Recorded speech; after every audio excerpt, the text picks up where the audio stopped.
দুপুরবেলা খাওয়া দাওয়া করে একটু বিশ্রাম করতে পারলাম না, তো এখন এই যে রেডি হয়েছি। আমার স্বামীর জন্য ইঞ্জেকশন আনতে যেতে হবে বিরাটিতে।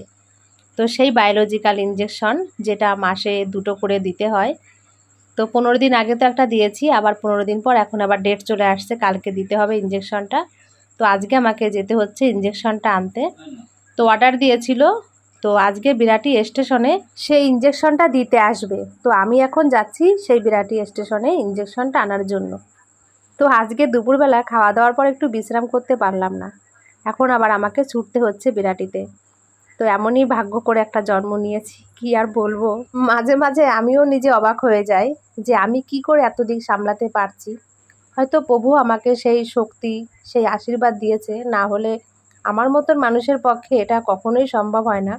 আমি মাঝে মাঝে আয়নার দিকে তাকিয়ে দেখি, সত্যি আমি জীবনে কত কিছুই না করছি, কি করে পারছি আমি নিজেও জানি না। তো এই যে ইঞ্জেকশনটা নিয়ে সবে বাড়িতে আসলাম। তো পুরো গলাটা শুকিয়ে গেছে, আমি হেঁটে হেঁটে গেছি, আবার হেঁটে হেঁটে আসছি। তোমাদের দাদাভাইয়ের ইঞ্জেকশন আনতে গেছি, অথচ তোমাদের দাদাভাই কিন্তু জানে না যে আমি ওর ইঞ্জেকশনটা আনতে গেছি। ও ঘুমিয়েছিল। তো এখন এই যে ঘুম থেকে উঠেছে, উঠেই যে ইঞ্জেকশনটা নিয়ে আসছি, তো দেখো ওই যে খোলা শুরু করে দিয়েছে ইঞ্জেকশনটা। 5,000 টাকা ইঞ্জেকশন। ভগবান এমনই একটা রোগ দিল, টাকার টাকা।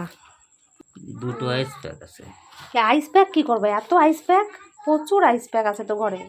যারা তোমার বন্ধুরা নেয় নাকি? হ্যাঁ, আমার বন্ধুরা নেওয়ার জন্য বসে রয়েছে আইস প্যাক।